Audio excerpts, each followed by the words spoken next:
বিয়ে 20 বছর। 20 বছরে তো উনি আমার আর শ্বশুর নেই, আমার বাবা।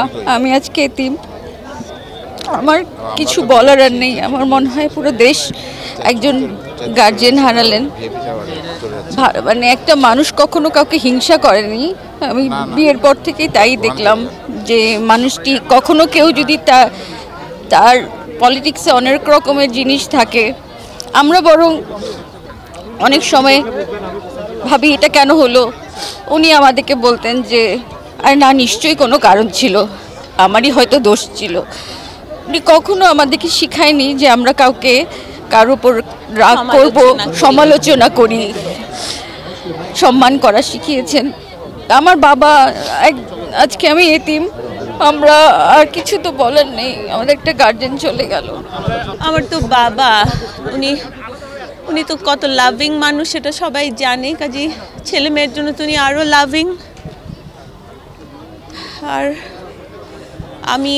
আমার শিক্ষা দীক্ষা তো আসলে বাড়ি থেকেই শুরু। আমার মনে হয় উনি ভীষণ একজন মানবতাবাদী মানুষ।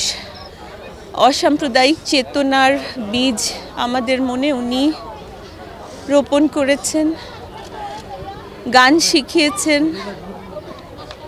আমাদেরকে, ভালো বই পড়া। যখন থেকে হাঁটতে শিখেছি যখন থেকে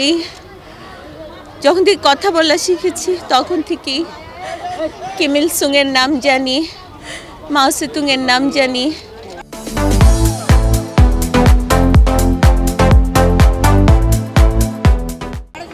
লেনিনের নাম জানি, মার্কস এঙ্গেলসের নাম জানি।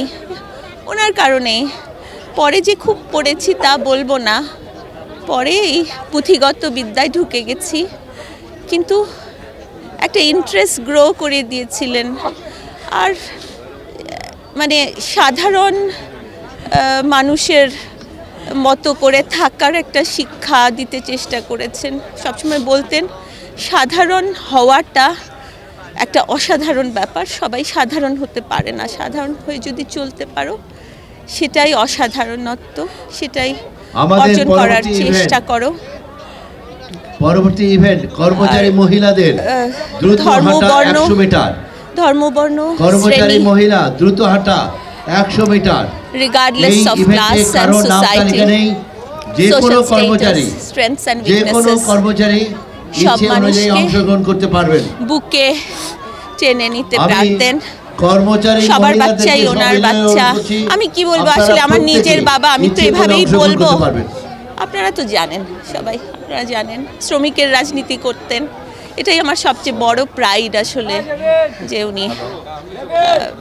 উনি জাতীয় নেতা ছিলেন, কিন্তু উনি যে শ্রমিক নেতা ছিলেন, এটা আমি ব্যক্তিগতভাবে ওই জায়গাটা নিয়ে খুব প্রাউড।